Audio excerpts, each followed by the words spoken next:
ಅಡಿಗೆ ಮನೆಗೆ ಸ್ವಾಗತ. ಯಾವಾಗ್ಲೂ ಒಂದೇ ತರ ಇಡ್ಲಿ ತಿಂದು ಬೇಜಾರಾಗಿರುತ್ತೆ. ಆದ್ರೆ ಇವತ್ತೊಂದು ಮಲ್ನಾಡ್ ಸ್ಪೆಷಲ್ ಕಂಚಿ ಇಡ್ಲಿ ಮತ್ತೆ ಉದ್ದಿನ ಬೇಳೆ ಚಟ್ನಿ ಮಾಡ್ತಾ ಇದೀನಿ. ಇದು ಬ್ರೇಕ್ಫಾಸ್ಟ್ಗೆ ಲಂಚ್ಗೆ ತುಂಬಾ ಚೆನ್ನಾಗಿರುತ್ತೆ. ಬನ್ನಿ ಹೆಂಗ್ ಮಾಡೋದು ಅಂತ ಮುಂದೆ ವಿಡಿಯೋದಲ್ಲಿ ನೋಡೋಣ.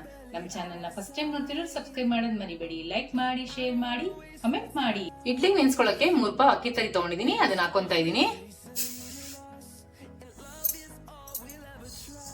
3 ಪಾವ್ ಅಂದ್ರೆ ಕೆಜಿ ಲೆಕ್ಕದಲ್ಲಿ 3/4 ಕೆಜಿ ಹಾಕೊಂಡಿದೀನಿ ನಾನು. ನೋಡಿ, ಈ ತರ ಮೊಸರನ್ನ ಮಜ್ಜಿಗೆ ಮಾಡಿ ಇಟ್ಕೊಂಡಿದೀನಿ. ಇದನ್ನ ಹಾಕೊಂಡ್ಬಿಡೋಣ ಇವಾಗ ಮುಳುಗೋಷ್ಟು.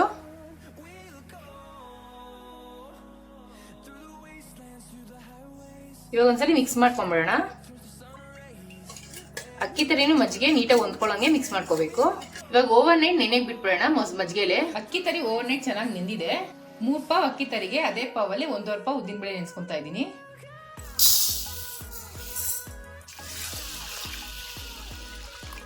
ಉದ್ದಿನ ಬೇಳೆನ ಒಂದ್ 2ರಿಂದ 3 ಸರಿ ತೊಳ್ಕೊಂಡ್ಬಿಡೋಣ. ಧೂಳೆಲ್ಲ ಇರುತ್ತಲ್ವಾ, ಅದಕ್ಕೆ ಉದ್ದಿನ ಬೇಳೆನ 2ರಿಂದ 3 ಸರಿ ಚೆನ್ನಾಗಿ ತೊಳ್ಕೊಂಡಿದೀನಿ. ಇವಾಗ ಅದು ಮುಳುಗೋಷ್ಟು ನೀರು ಹಾಕ್ಬಿಟ್ಟು ಒಂದು ಅರ್ಧ ಗಂಟೆ ನೆನೆಗೆ ಬಿಟ್ಬಿಡೋಣ. ಒಂದು 3 ಟೇಬಲ್ ಸ್ಪೂನ್ ಕಡಲೆಬೇಳೆ ನೆನೆಸ್ಕೊಂತಾ ಇದೀನಿ. ಇದೆಲ್ಲ ನೆನೆಯಷ್ಟೊತ್ತಿಗೆ ಒಂದು ಚಟ್ನಿ ಮಾಡ್ಕೊಂಡ್ಬಿಡೋಣ. ಇವಾಗ ಚಟ್ನಿಗೆ ಉದ್ದಿನ ಬೇಳೆ ಹುರ್ಕೊಂಡ್ಬಿಡೋಣ. ನಾನು ಉದ್ದಿನ ಕಾಳು ತಗೊಂಡಿದೀನಿ, ಬೇಕಾದ್ರೆ ಉದ್ದಿನ ಬೇಳೆ ತಗೋಬಹುದು. ಇದನ್ನ ಕೆಂಪಾಗಂಗೆ ಹುರ್ಕೋಬೇಕು. ಉದ್ದಿನ ಬೇಳೆ ಕೆಂಪಾಗಿದೆ. ಇವಾಗ ಇದನ್ನ ತಣ್ಣಗಾಗಕ್ಕೆ ಬಿಟ್ಬಿಡೋಣ. ಒಣಮೆಣಸಿನ್ಕಾಯಿ ತಗೊಂಡಿದ್ದೀನಿ ಖಾರಕ್ಕೆ, ಇದನ್ನ ಹುರ್ಕೊಂತಾ ಇದ್ದೀನಿ. ಖಾರ ಜಾಸ್ತಿ ತಿಂದವರು ಒಣಮೆಣಸಿನ್ಕಾಯಿ ಜಾಸ್ತಿ ಹಾಕೊಳ್ಳಿ. ನಮ್ಮಲ್ಲಿ ಸ್ವಲ್ಪ ಖಾರ ಕಮ್ಮಿ ತಿನ್ನೋದು, ಅದಕ್ಕೆ ನಾನು ಇಷ್ಟ ಹಾಕೊಂಡಿದ್ದೀನಿ. ಒಣಮೆಣಸಿನ್ಕಾಯಿ ಫ್ರೈ ಆಗಿದೆ. ಇವಾಗ ಸ್ಟವ್ ಆಫ್ ಮಾಡ್ಕೊಂಡ್ಬಿಡೋಣ. ಇವಾಗ ಗುರ್ತಿಟ್ಕೊಂಡಿರೋ ಒಣಮೆಣಸಿನ್ಕಾಯಿ ಉದ್ದಿನ ಬೇಳೆ ತಣ್ಣಗಾಗಿದೆ. ಇವಾಗ ಒಂದು ಜಾರ್ಗೆ ಹಾಕೊಂತಾ ಇದೀನಿ.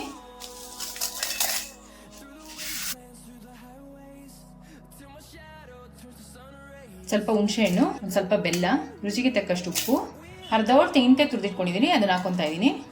ಇವಾಗ ಇದನ್ನ ರುಬ್ಕೊಂಡ್ಬಿಡೋಣ. ನೋಡಿ, ಈ ತರ ರುಬ್ಕೊಂಡಿದೀನಿ. ಚಟ್ನಿಗೆ ಒಂದು ಒಗ್ಗರಣೆ ಹಾಕೊಂಡ್ಬಿಡೋಣ. ಇವಾಗ ಒಗ್ಗರಣೆ ಮಾಡಿ ಇಟ್ಕೊಂಡಿದೀನಿ, ತಣ್ಣಗಾಗಿದೆ. ರುಬ್ಬಿಟ್ಕೊಂಡಿರೋ ಚಟ್ನಿ ಹಾಕೊಂಡ್ಬಿಡೋಣ.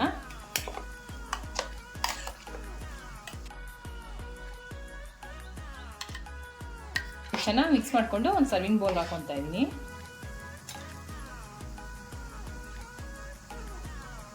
ಉದ್ದಿನ ಬೇಳೆ ಚಟ್ನಿ ರೆಡಿ ಆಗಿದೆ. ಉದ್ದಿನ ಬೇಳೆ ಚೆನ್ನಾಗಿ ನೆಂದಿದೆ ಒಂದು ಅರ್ಧ ಗಂಟೆ. ಇವಾಗ ಇದನ್ನ ರುಬ್ಕೊಂಡ್ಬಿಡೋಣ. ಅಕ್ಕಿ ತರಿ ಮಾಡಿ ಇಟ್ಕೊಂಡಿದ್ದೆ, ಅದೇ ಜಾರ್ಗೆ ಉದ್ದಿನ ಕಾಳು ಹಾಕೊಂಡು ರುಬ್ಕೊಂತಾ ಇದ್ದೀನಿ. ಇವಾಗ ಇದನ್ನ ರುಬ್ಕೊಂಡ್ಬಿಡೋಣ. ನೋಡಿ, ಈ ತರ ನೈಸಾಗಿ ರುಬ್ಕೋಬೇಕು. ರುಬ್ಕೊಂಡಿರೋ ಉದ್ದಿನ ಬೇಳೆನ ಅಕ್ಕಿ ತರಿ ನೆನೆಸಿಟ್ಕೊಂಡಿದ್ವಲ್ಲ ಅದಕ್ಕೆ ಹಾಕೊಂತಾ ಇದ್ದೀನಿ.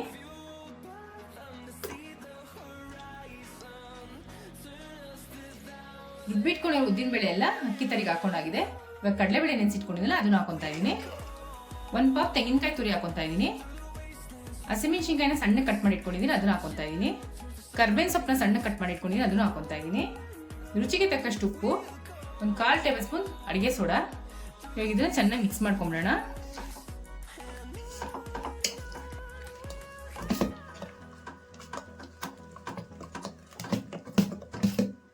ನೋಡಿ, ಇಡ್ಲಿ ಹಿಟ್ಟನ್ನ ಚೆನ್ನಾಗಿ ಮಿಕ್ಸ್ ಮಾಡ್ಕೊಂಡಾಗಿದೆ. ಇವಾಗ ಒಂದು ಇಡ್ಲಿ ಹಿಟ್ಟಿಗೆ ಒಗ್ಗರಣೆ ಹಾಕೊಂಡ್ಬಿಡೋಣ. ಒಗ್ಗರಣೆ ಮಾಡ್ಕೊಳ್ಳೋಕೆ ಒಂದು ಪ್ಯಾನ್ ತಗೊಂಡಿದ್ದೀನಿ, ಒಂದು ಅರ್ಧ ಚಟಾಕ್ ಎಣ್ಣೆ ಹಾಕೊಂತಾ ಇದ್ದೀನಿ. ಎಣ್ಣೆ ಕಾದಿದೆ. ಇವಾಗ ಒಂದು ಸ್ಪೂನು ಮೆಣಸು ಹಾಕೊಂತಾ ಇದ್ದೀನಿ. ಮೆಣಸು ಸ್ವಲ್ಪ ಎಣ್ಣೆಲೆ ಬಾಡಬೇಕು. ಇವಾಗ ಆಗಿದೆ, ಇದು ಸ್ಟವ್ ಆಫ್ ಮಾಡ್ಕೊಂಡ್ಬಿಡೋಣ. ಇದು ತಣ್ಣಗಾಗಬೇಕು ಒಗ್ಗರಣೆ. ಇಡ್ಲಿಗೆ ಒಗ್ಗರಣೆ ಮಾಡಿ ಇಟ್ಕೊಂಡಿದ್ವಲ್ಲ ತಣ್ಣಗಾಗಿದೆ. ಇವಾಗ ಇಡ್ಲಿಗೆ ಹಾಕೊಂತಾ ಇದ್ದೀನಿ. ನೀಟಾಗಿ ಮಿಕ್ಸ್ ಮಾಡ್ಕೊಂಡ್ಬಿಡೋಣ.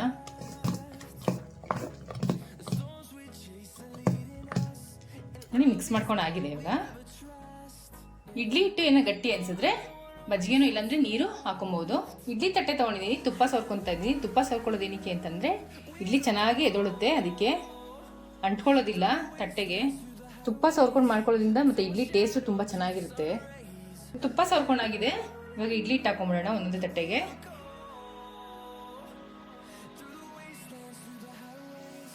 ಬ್ರೇಕ್ಫಾಸ್ಟ್ಗೆ, ಲಂಚ್ ಬಾಕ್ಸ್ಗೆ ತುಂಬಾ ಚೆನ್ನಾಗಿರುತ್ತೆ. ನೀರು ಕಾಯಕ್ಕೆ ಇಟ್ಕೊಂಡಿದ್ದೀನಿ, ಒಂದೊಂದೇ ತಟ್ಟೆ ಜೋಡಿಸ್ಕೊಂಡ್ಬಿಟ್ಟಿದ್ದೀನಿ. ನೋಡಿ, ಒಂದು 15ರಿಂದ 20 ನಿಮಿಷ ಬೇಯಿಸ್ಕೊಳ್ಳೋಣ. 15ರಿಂದ 20 ನಿಮಿಷ ಆಗಿದೆ. ಇಡ್ಲಿ ಆಗಿದೆ ಅಂತ ಒಂದ್ಸರಿ ಚೆಕ್ ಮಾಡ್ಕೊಬಿಡೋಣ. ನೋಡಿ, ಈ ತರ ಟೂತ್ ಪಿಕ್ ಸಹಾಯದಲ್ಲಿ ಒಂದ್ಸರಿ ಚುಚ್ಚಿ ನೋಡಿದ್ರೆ ನೋಡಿ ಒಂಚೂರು ಅಂಟ್ಕೊಂತಿಲ್ಲ. ಇವಾಗ ಇಡ್ಲಿ ಆಗಿದೆ. ಸ್ಟವ್ ಆಫ್ ಮಾಡ್ಕೊಂಡ್ಬಿಡೋಣ. ನೋಡಿ, ಎಷ್ಟು ಸೂಪರ್ ಆಗಿದೆ ಅಲ್ವಾ ಇಡ್ಲಿ. ಇವಾಗ ಒಂದ್ ಸ್ವಲ್ಪ ತುಪ್ಪ ಸವರ್ಕೊಂಡ್ಬಿಡೋಣ ಮೇಲೆ.